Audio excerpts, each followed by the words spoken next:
I'm going to be continuing in my videos on Nietzsche's Thus book, Zarathustra. We're going to be doing section 21, which is called On Free Death. What goes on here is what is meant to is free, what free death is, what dying at the right time is, and what dying freely intentionally is. Many die too late and few die too early. The doctrine still sounds strange. Die at the right time. And what he does is he kind of makes a comparison between Socrates and Jesus, and how, and the comparison between the times that they chose to die. He that consummates his life dies his death victoriously, surrounded by those who hope and promise. Thus should one learn to die, and there should be no festival where one dying thus does not hallow the oaths of the living.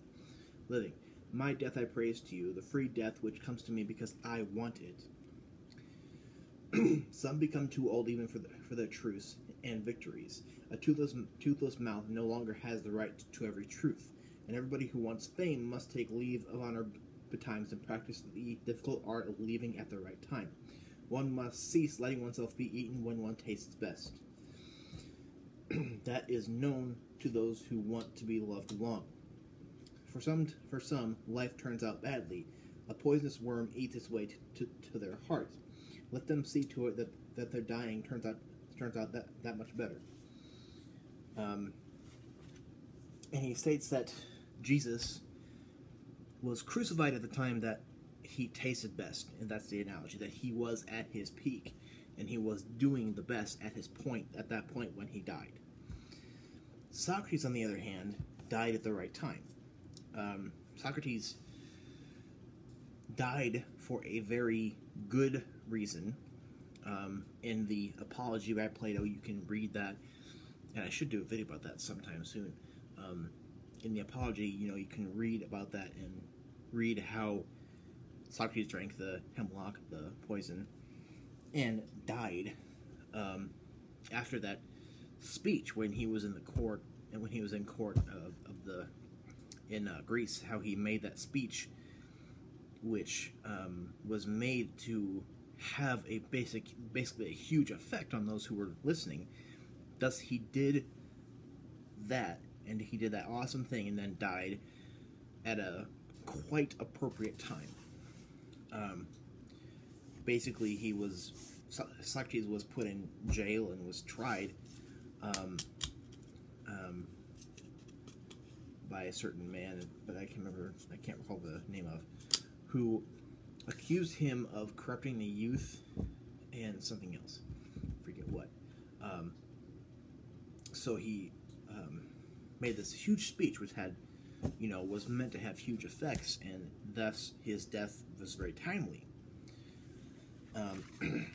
So he was comparing the death of Jesus between the death of the Hebrew, or the death of the Hebrew, thus Jesus, versus the death of Socrates.